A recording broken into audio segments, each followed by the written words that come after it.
My name is Sophia, and until last year I didn't even think about the fact that my family could be something special or different from others.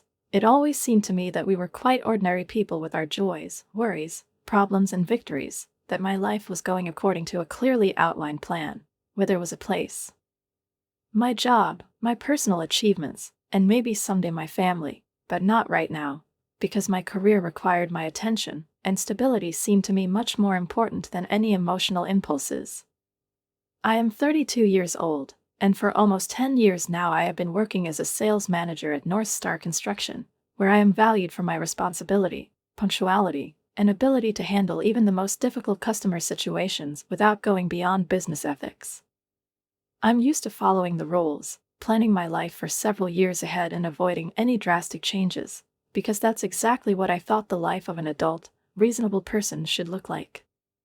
I have an older sister, Melissa, who is 36 years old, and since childhood we have been completely different, as if our characters were formed according to opposite scenarios. If I was always collected, purposeful, and a little introverted, preferring books and studies to noisy companies, then Melissa, on the contrary, loved to be the center of attention. Easily she made friends, was sure that love was the most important thing in life, and, following these beliefs, immediately after graduating from college, she married her high school sweetheart Brad, who, as it seemed at the time, was an ideal life partner for her.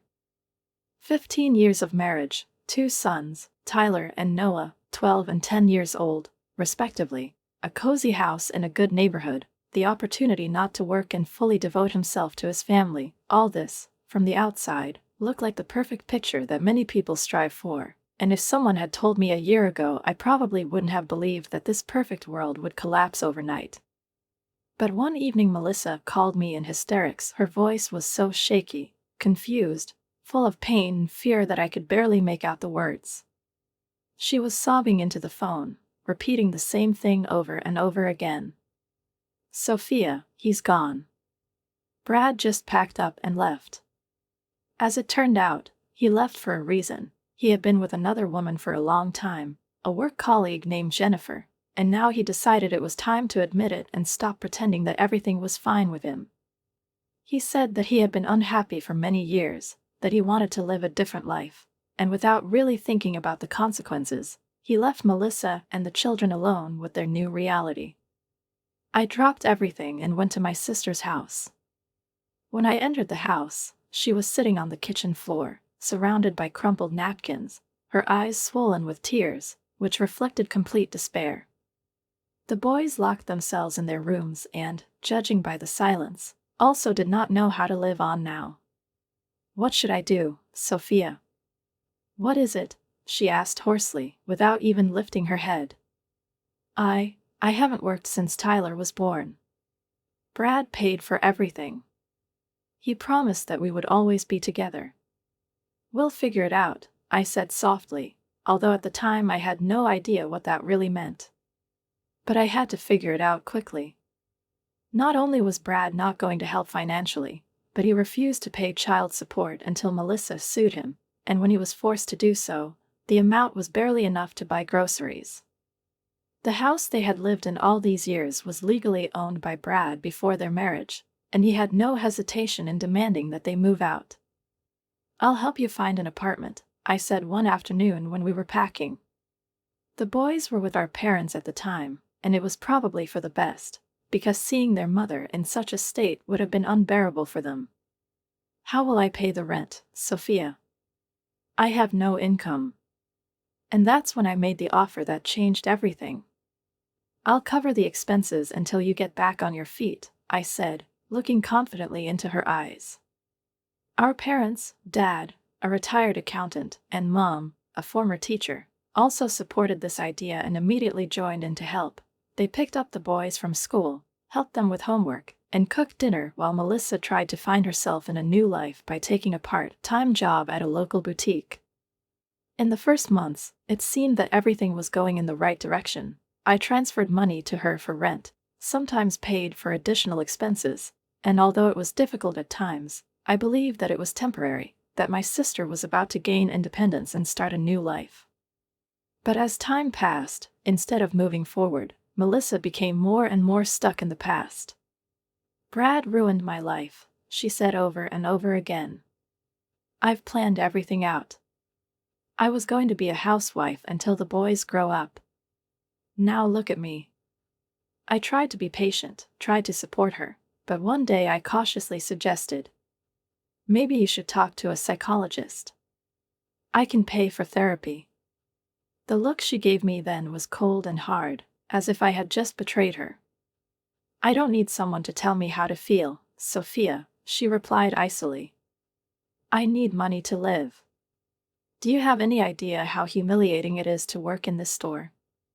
The manager is 10 years younger than me. Such conversations have become commonplace.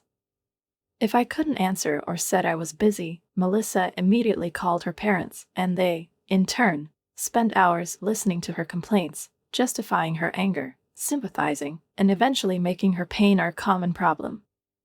And then my mom called me. Her voice was quiet, filled with fatigue, but there was always the same note of reproach in it. Your sister is really struggling, dear. She needs us all to be there. By the 6th month after the divorce, the financial strain became palpable. I began to notice that I was no longer just covering the rent, but also paying endless small and not so small expenses. The boys need new soccer boots. The refrigerator is making strange noises. It may break down soon. Tyler has become worse at school.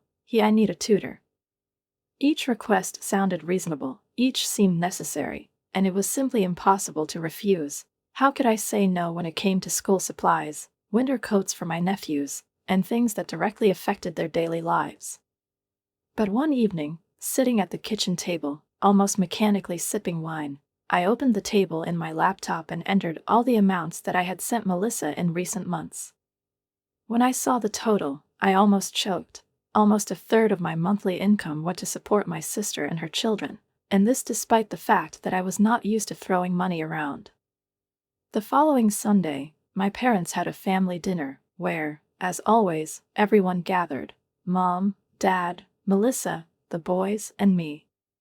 The house was filled with familiar sounds: the booming laughter of children, the clatter of dishes, quiet conversations, the smells of homemade food, which always reminded of childhood. Mom made her signature pot roast, and the atmosphere was surprisingly warm, relaxed, and almost perfect, if I hadn't known that I was going to have a difficult conversation. I waited until dinner was almost over, and, trying to keep my voice level and calm, I said carefully, "It's been almost a year since the divorce, and I'm very glad that I was able to help you with rent and other expenses, but I think it's time to think about finding a permanent job." There was a deafening silence in the room. Everyone froze, even the boys stopped playing with their forks. "Are you saying that you're tired of helping me?" Melissa said slowly. Her voice was quiet, but there was a dangerous note in it. "No, I began, but she was already looking at me with a cold, intense gaze. "Do you have any idea what I'm going through? Brad abandoned us, left us without a home, without money, without everything. Do you really think that after all this, I can just go out and get some kind of job? But the boys are at school all day, and Mom and Dad are always ready to help." I began, but I didn't have time to finish. Melissa jumped up so abruptly that her chair fell to the floor with a crash. "You don't understand." Her voice was trembling with anger. "I still can't get over how Brad destroyed our family, and now you're attacking me too." "I'm not attacking, I'm just—" "Come on, boys, we're leaving," she interrupted, not letting me finish, and grabbed her purse. Tyler and Noah reluctantly stood up, muttered goodbye to their grandparents, and trudged after their mother. The front door slammed shut with such force that the photographs on the wall rattled. I looked at my parents, hoping to see understanding, support, or something in their eyes, but instead Dad frowned, and Mom shook her head and sighed. "How could you be so selfish, Sophia?" I blinked in disbelief. "What? Your sister is a single mother with 2 sons, and you are alone, without a family, without children. You don't need as much money as she does," Mom said in a firm, confident voice, as if this was not her personal conclusion, but something self-evident evident. So I just need to finance it indefinitely? I asked, trying to keep my voice calm, but everything was boiling inside. It's called taking care of a family, my father interjected. It's called not being greedy when your loved ones need you, Mom said firmly, and I saw judgment in her eyes. I realized that it was pointless to argue. These were the people who taught me all my life that family is the most important thing, but as it turned out, this principle only worked one way when I was the one who gives. I took a deep breath, suppressing a flash of anger, and slowly stood up. I have to go, I said, trying to keep my voice steady. Thanks for dinner. When I was driving home, the city seemed empty to me, the streets were unusually featureless, and the air was heavy, like before a thunderstorm. I felt really lonely for the first time in my life. The week passed in tense anticipation. I haven't written to Melissa and she hasn't written to me. It was strange, almost disturbing, but at the same time, it somehow made my life easier. The silence seemed like a blessing. But exactly 7 days later, when I was sitting in the office, staring at another report, my phone vibrated from an incoming message. Melissa, we need $500 for clothes for boys. They've outgrown everything and they look terrible. Please send it today. I stared at the screen in disbelief. No greeting, no mention of our last fight, not the slightest hint of regret or an attempt to make conversation. Just a requirement. Just the money.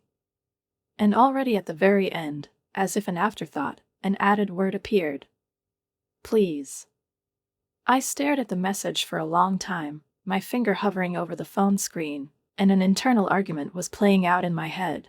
Part of me desperately wanted to refuse, write something harsh, finally set a boundary, make it clear that I could no longer indefinitely fulfill the role of a financial savior. But another part, a softer, more familiar one, the one who taught me from childhood to put the needs of my family above my own, reminded me that it wasn't Tyler and Noah's fault, that it wasn't their fault that their mother continued to refuse to take responsibility for her life. And if I say no now, who will end up? Will he get hurt? Are they? Am I ready for this? I sighed heavily, opened the banking application, quickly entered the amount and transferred the money, realizing that this cycle would never end until I decided to break it myself. The only response from Melissa was a smiley face with a raised thumb. No, thank you. Not even a hint of appreciation, just a silent confirmation that the money had been received and the conversation was over. Work has become my refuge. At North Star Construction, I was respected, my opinion mattered, my achievements were recognized and appreciated, and every successfully closed case brought a sense of satisfaction that I was so desperately deprived of in my family relationships.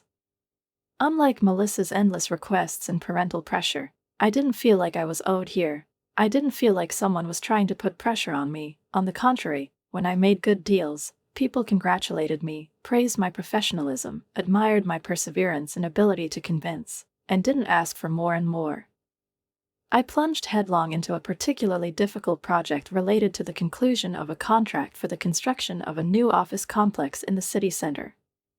The client was known for his demanding nature, and his reputation as a formidable and unyielding businessman made even experienced professionals lose confidence. But I spent weeks preparing the perfect offer, thought through every detail, anticipated all possible objections, and when the day of the crucial meeting came, I conducted the negotiations brilliantly, leaving the customer no chance to refuse. You've exceeded all expectations, Sophia, my boss said with a smile as we shook hands with the client, sealing the verbal agreement. When the contract is signed, your commission will be very impressive. When the bonus was credited to my account, I felt a surge of joy and satisfaction that I hadn't felt in months, and for the first time in a long time, I allowed myself to think that I could do something for myself and not just save money, hiding it in case of another emergency. Melissa. I've been driving my Honda Accord for 7 years now. It was reliable, it didn't let me down even in the fiercest winters. But I always dreamed of something more modern, more comfortable, a car that I really liked, and not just served as a means of transportation. The following Saturday, I went to car dealerships, visited 3 dealerships, conducted test drives of several models, and by the end of the day I was the happy owner of a silver Audi A4, not the most extravagant car on the market, but definitely a step forward compared to my old Honda. As I drove home, feeling the car glide gently and smoothly along the road, I was filled with pride for myself, for my work, for finally doing something for my own pleasure. But as soon as I thought about how Melissa would react, a wave of doubt washed over me. Her car, an old Toyota, had been living out its life for a long time. She constantly complained that her air conditioner was not working, that the engine was making strange noises, that it's not clear how you can even carry children in such a junk. And then a simple thought came to mind. Why not give her the Honda?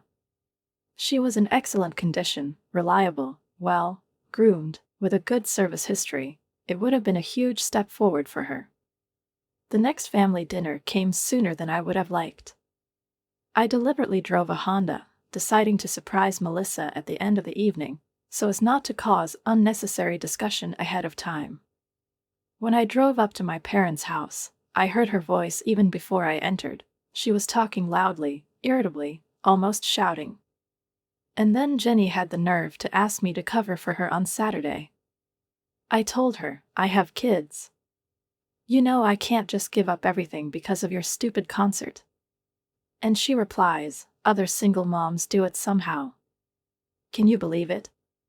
Mom nodded understandingly, patting Melissa's hand. Some people just don't understand how hard it is for you, dear.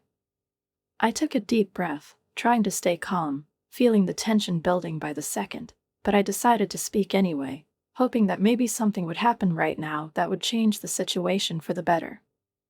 I have something for you, I began, trying to sound confident but friendly, because despite all the arguments, despite her attitude, I really wanted to help. Yesterday, I bought a new car and I want you to take my Honda. It's in excellent condition, it has a small mileage, and it's perfect for taking boys to school and their events. I expected to see gratitude in her eyes, maybe even relief, because this car was an order of magnitude better than her old Toyota, but instead Melissa narrowed her eyes, as if trying to expose some insidious plot. She slowly picked up the keys, which I placed in front of her, as if she was holding not a gift, but something dirty and unpleasant. Did you buy an Audi? She said with barely concealed contempt, and I felt my excitement slowly deflate, turning into a heavy lump of irritation in my chest. Yes, nothing special, just a 4, I replied cautiously, not understanding why this conversation had suddenly taken on such a strange tone. The silence that followed was excruciating. I saw my parents exchange glances with Melissa, and it was exactly the type of silent communication that did not bode well. The whole conversation took place without words, but its meaning was more than clear. Audi, she repeated slowly, then unclenched her fingers, letting the keys fall to the table with a thud. I didn't even have time to understand what was happening, as she looked up at me, in which there was not a shadow of gratitude, only cold resentment and reproach. While I can barely afford groceries, you go and buy a luxury car? I blinked, not believing I was actually hearing this. It's not a luxury car, I tried to explain, trying not to raise my voice. And I'm giving you my Honda. It costs at least $10,000. It's much better than your Toyota. But before I could finish, Melissa abruptly jumped up and kicked the keys hard, sending them to the floor. I don't want your leftovers. Stop it, she shouted, and her voice trembled with anger. If you really cared about me and the boys, you'd give us a new car. I was stunned. Are you seriously expecting me to just give you the Audi? Why not? There was genuine bewilderment in her voice, as if my outrage was completely ridiculous. Why do you need it? To impress your customers? To feel important? And here I am trying my best to feed and clothe my children. I looked at my parents, hoping that at least someone would step in, say that this was too much, that such demands were simply ridiculous, that I had already done more than I could. But instead, the father cleared his throat, pressed his lips into a thin line, and finally said, Sophia, Maybe you should have consulted with us before making such a big purchase. I froze. Should I consult with you? I repeated slowly, not believing my ears. Mom nodded, crossing her arms over her chest. If you have enough money for a new Audi, perhaps this money could be spent more usefully, for example, helping your sister get back on her feet. Melissa grinned, her expression saying it all. She knew that Mom and Dad would always stand by her side, that no matter how much I did, it would never be enough. But since you've already bought a new car, Mom continued, then give the Audi to Melissa. Something inside me broke. I slammed my hand on the table with all my might, making everyone jump. The dessert plates rattled, and Tyler's glass of milk overturned, spilling a white stain on the tablecloth. It's my money. My voice was shaking with rage, my fingers curled into fists, and I had to take a deep breath to keep from screaming. I worked for them. I don't have to support you forever, Melissa. She wanted to say something, but I didn't give her a chance. I helped you because I love you, but this is already out of bounds. If my Honda isn't good enough for you, you won't get anything.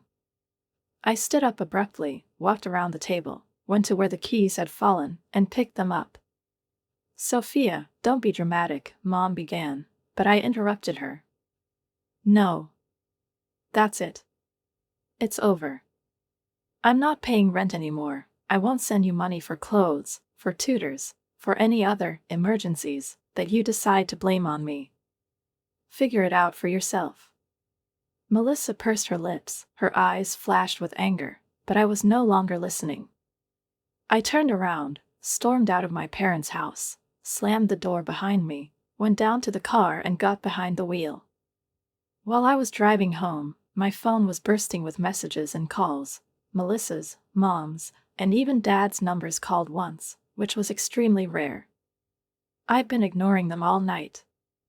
And in the morning, when I woke up with a feeling of inner emptiness, but at the same time a strange lightness, I did what I thought about all the way home. I put my Honda up for sale online. 3 days later, a customer called me.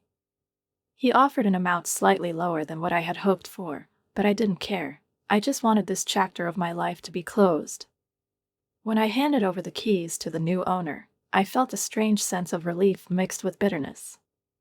I drove this car for many years. It served me faithfully, never let me down, was for me a symbol of reliability and independence, but now it has become a symbol of something else, pain, resentment, expectations that I could not meet. And after letting her go, I felt like maybe I was finally letting go of something more. A week passed, then another. I drove my new Audi to work, went about my business, tried to focus on projects, loaded myself with meetings, trying not to leave free time for thoughts that still haunted me. Knowing guilt, sown by my family's words, sprouted inside, reminding me of myself in the most unexpected moments, when I was sitting at the computer in the office, when I brewed myself a morning coffee, when I looked in the mirror before leaving the house. Maybe I was being selfish. Maybe I really should have given Melissa a new car. Maybe I didn't do enough. No. I shook my head every time, forcing myself to put these thoughts aside. I've already done more than enough.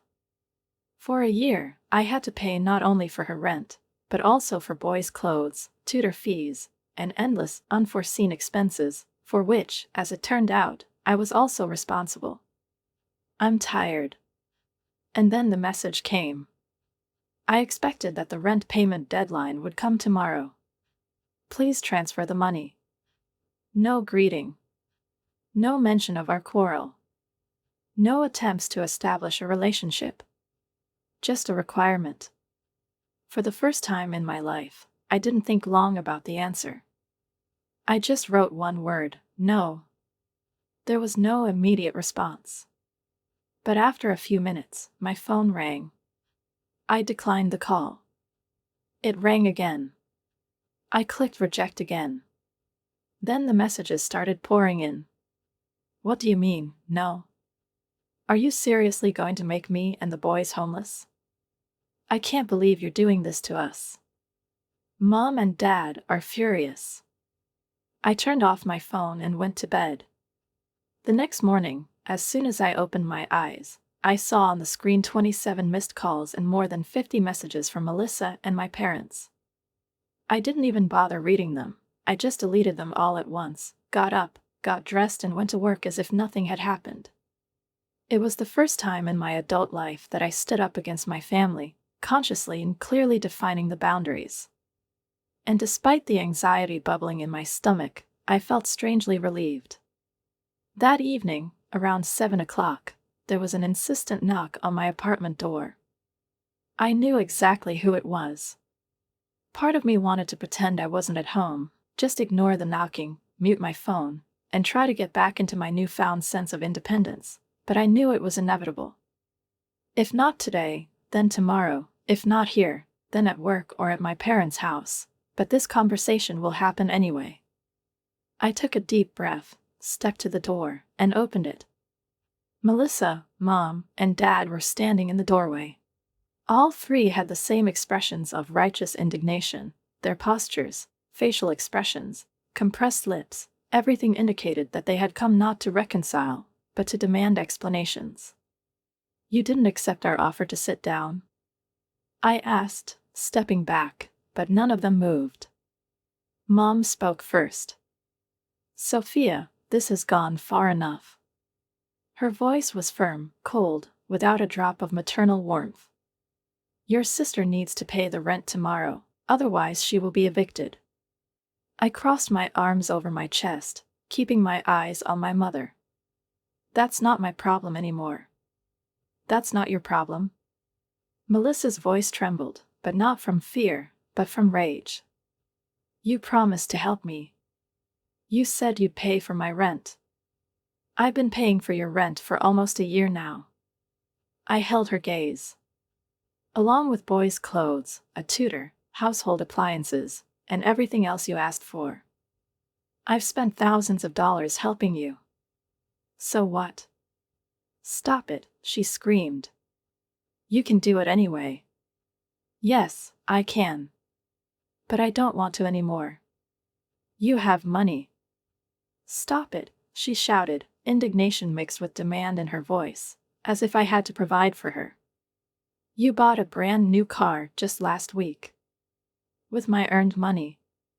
I stared at her, feeling an icy calmness replace my anger. "And when I tried to give you my perfectly good Honda, you literally threw the keys in my face because it turned out to be not good enough. You were flaunting your new car while I was fighting." I closed my eyes for a moment, took a deep breath, then looked at her, at my parents, at their indignant faces, at the look of condemnation in my mother's eyes, at my father's reproachful look, and said, "You're not fighting because of me, Melissa." She froze. "You're struggling because you refuse to get a permanent job. You're fighting because you're wasting all your energy complaining about Brad instead of moving forward. You're fighting because you expect everyone else to solve your problems for you." There was a tense silence in the room. Mom folded her arms and shook her head.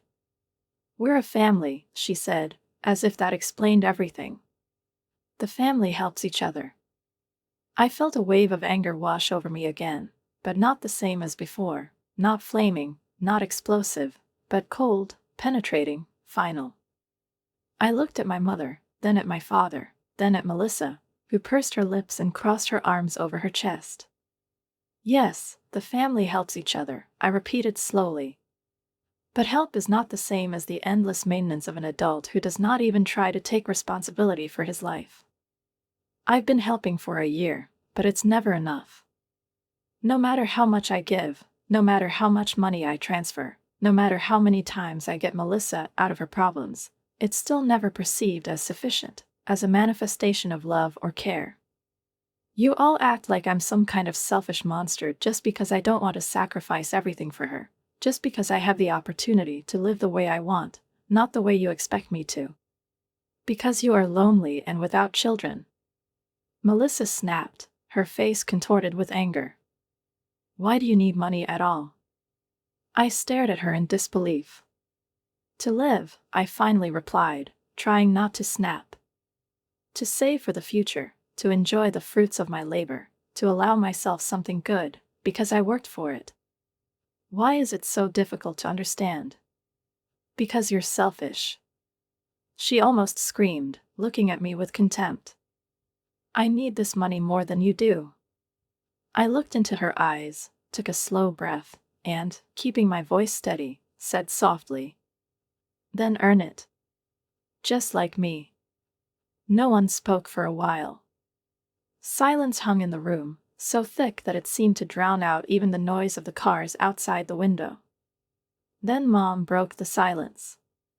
"If you don't help your sister, Sophia, you're not our daughter." I froze. "What?" "We raised you to take care of your family," she said firmly, looking at me as if I had failed her.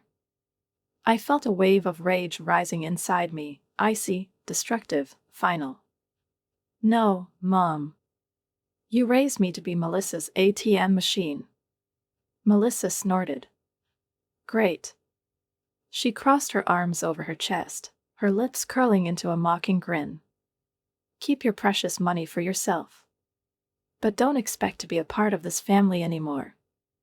I looked at her clenched fists, at the look of righteous anger on my father's face, at the cold determination in my mother's eyes, and suddenly realized that something had broken at that moment. Something inside me finally and irrevocably broke, the last thread holding me in this dynamic, where I had to give, and they just took and demanded more. I lifted my chin and, to my own surprise, replied quite calmly, "If being part of this family means being exploited and taken for granted, maybe it's for the best." Melissa's eyes flashed. "You're going to regret this," she hissed, turning on her heel. "When you get old and you're left alone, with nothing but your money, you'll regret choosing them over your family." I shook my head wearily. "I don't choose money over family," I said, looking her straight in the eye. "I choose self-respect." The door slammed shut behind them. I collapsed onto the couch, exhausted but strangely peaceful. For the first time in months, I felt like I could breathe freely. The guilt was still there. She whispered in my ear in the silence of the apartment, when I was drinking my morning coffee, when I fell asleep in bed, when I drove past my parents' house. But now she was drowned out by relief. I had finally set boundaries. In the following weeks, I learned from mutual friends and distant relatives that Melissa had been forced to move out of her apartment after all. She and the boys moved in with our parents, which, to be honest, seemed like the only logical decision from the very beginning. She still worked part-time at the boutique, but now she was supported by her mom and dad, who finally seemed to realize that if I no longer funded her lifestyle, they would have to do it. According to my cousin Rachel, they told anyone who would listen what a terrible person I was, how I abandoned my sister in a difficult moment, how I cared more about expensive cars than about my family, how I was always selfish and thought only of myself. A month after our fight, Rachel suddenly texted me and suggested we meet. "I wanted to check on you," she said, and we sat down at a table in a small cozy cafe. "Your parents say pretty harsh things. I just wanted to hear your point of view." I picked up a cappuccino cup, cupped it in my hands, inhaled the warm scent of cinnamon, and calmly began to talk.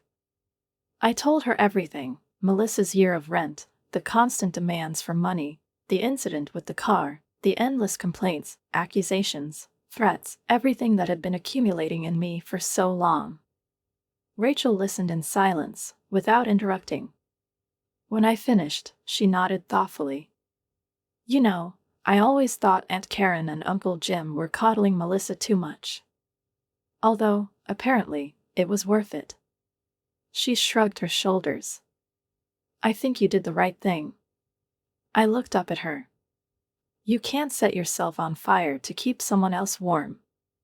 That phrase stuck in my head. She perfectly described what I was doing. I was burning up my resources, my time, my nerves, my self-esteem, just so that Melissa would feel comfortable in her role as a victim, just so that she would continue to remain in her illusion that she was not responsible for her life. I smiled, sincerely for the first time in a long time. "Thank you," Rachel. It means a lot.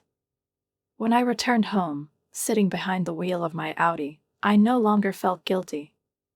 Now I enjoyed it without remorse. It's been 6 months. Summer turned to autumn, leaves covered the sidewalks with a golden carpet.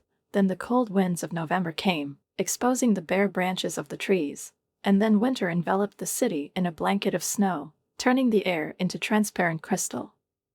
As the holidays approached, the inevitable question arose: what to do with family gatherings? Will I be invited? Would I want to go if I was invited? Will I be able to enter my parents' house again and sit at the table pretending that nothing happened? I haven't spoken to Melissa or my parents since that night in my apartment, although it wasn't for lack of trying on their part. In the first 2 months after the quarrel, messages from them came constantly, angry, demanding, accusing. But gradually the tone changed. Instead of threats, there were words aimed at guilt. The boys missed their aunt, my mother wrote to me. Another time, in the morning, when I was getting ready for work, I received a short message. Tyler asked about you at breakfast. And then another one, from Melissa. Noah asked why you weren't coming anymore. I didn't answer. I knew what they were doing. They were using my nephews as an emotional lever, as a tool to get me to come back. It hurt to think about Tyler and Noah, to wonder what they'd been told, what version of history they'd been presented with, what they thought of me now. But I knew that if I gave in, if I showed any weakness, if I sent a message back, it would be the first step to getting back to where I had just come from. I couldn't afford it. My job was still my salvation. I threw myself into projects, found new clients, closed a big deal, got another raise, and now my bank account was healthier than ever. Without having to support 2 more households, I was finally able to take care of myself. I signed up for yoga, which I've been wanting to do for a long time, but I've always been putting it off. I reconnected with old friends that I had ignored during Melissa's crisis because I never had the energy, time, or mood for small talk. I even went on a few dates, nothing serious, but the very feeling that I was allowing myself to do what I wanted and not what was expected of me was liberating. For the first time in many years, I put myself first. And for the first time, I didn't feel guilty about it. In early December, I ran into Tyler at the mall. I was walking through the store, looking for a gift for a colleague, when I noticed a tall boy in a dark sports jacket who was looking at a display case with sneakers. I froze for a second, not sure if it was him, but then he turned around and I saw his eyes, the familiar brown eyes of my nephew. He saw me too. His eyes widened, and he hesitated, as if he didn't know if he could approach me, but then he took a step forward. "Aunt Sophia," he said carefully, as if he wasn't sure if I'd recognize him. I felt something constrict inside me. "Tyler," I smiled warmly, noting how much he had grown over the past 6 months. "How's it going, buddy?" He shrugged, shuffling his feet. "It's fine. Now we live with my grandparents." I nodded, not wanting to say anything bad about his mother. "How do you like it there?" He grimaced. "Mom complains a lot." "You bet. Noah and I share a guest room." "I see," I replied, then decided to change the subject. "How was school?" His face brightened a little. "Good.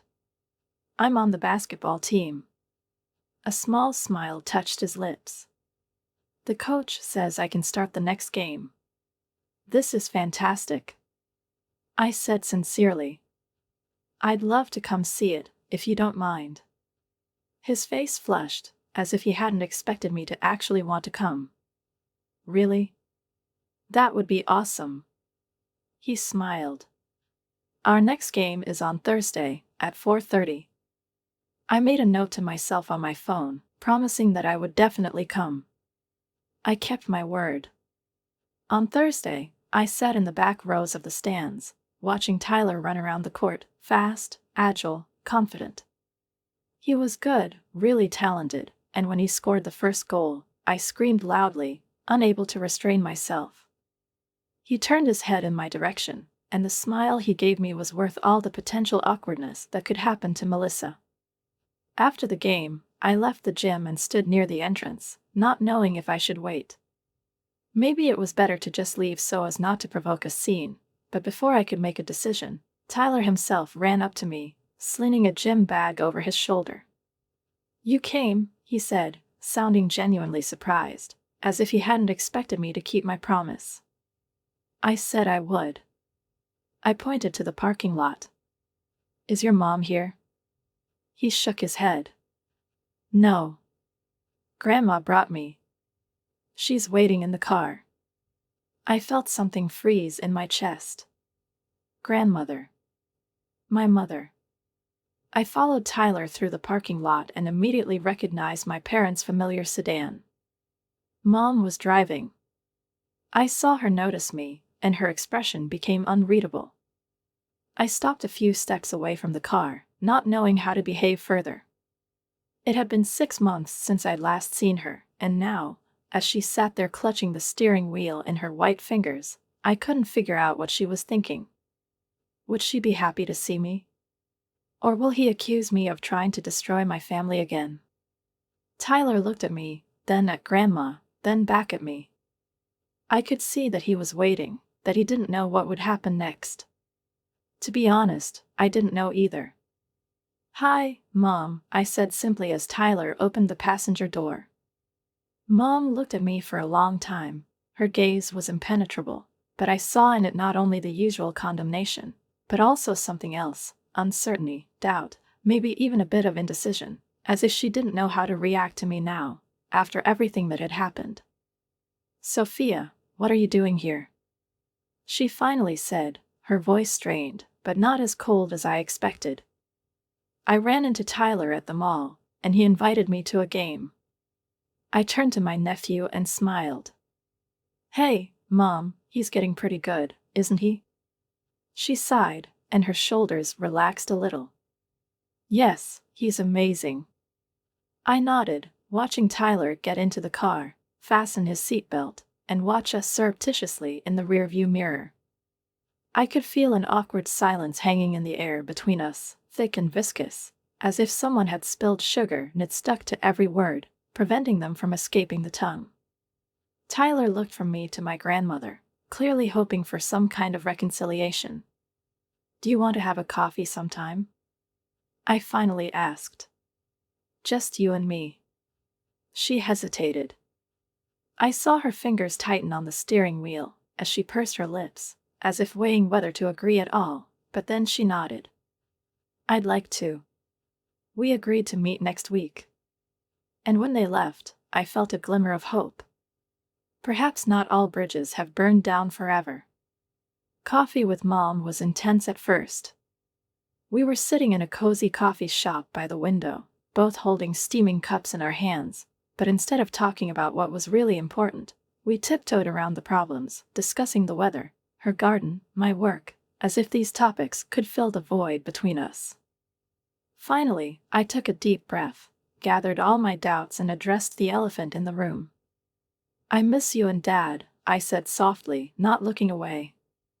"And the boys. But I can't go back to the way it was before." Mom stared into her coffee cup, her fingers slowly stroking the ceramic rim, as if she was trying to find the answer in it. "Melissa is still fighting," she said finally. "I know." I paused.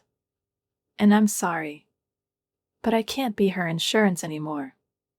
She looked at me, her eyes filled with emotions that I couldn't decipher. "She says you left her." I shook my head. "I've been helping her for almost a year, Mom." There was no anger or accusation in my voice, just weariness. "I paid the rent, bought clothes for boys, paid for a tutor. I did everything I could.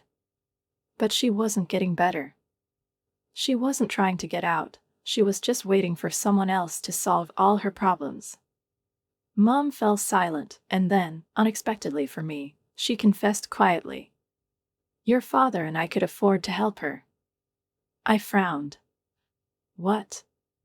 She shrugged, her lips twitching as if she was saying it reluctantly. We've always coddled her. Even when she was a child, she was fragile, and you were strong. It was the first time in my life that I admitted that we had been treated differently. I swallowed, feeling something prickle and split inside, as if I'd just been given the missing piece of a puzzle that I'd been missing all my life. Being strong doesn't mean I have to carry everyone else, Mom. She looked at me, and this time she didn't look away. No, it doesn't. She clasped her hands, then added in a barely audible voice, and maybe we expected too much from you. It wasn't a full apology, but it was a start. The four of us agreed to meet, me, Mom, Dad, and Melissa, to try to clarify the situation and, perhaps, at least partially restore what was destroyed. I was nervous, but I hoped. But the dinner did not take place. The day before our meeting, Melissa told her mom that she would leave the house if I came. She was still furious, still holding on to her resentment, still wasn't ready to forgive me for not being her lifeline. Instead, I only had dinner with my parents. It was unnatural and awkward at times, but despite everything, we were able to reach a fragile understanding. They promised not to put pressure on me anymore, not to demand that I take care of Melissa again, and I promised to come to family meetings whenever I could. When I was about to leave, my father suddenly said, "She'll come to her senses." After all. I looked at him. Maybe. But maybe not. And I realized that it didn't matter to me anymore. The burden of guilt that I had been carrying for months suddenly became lighter.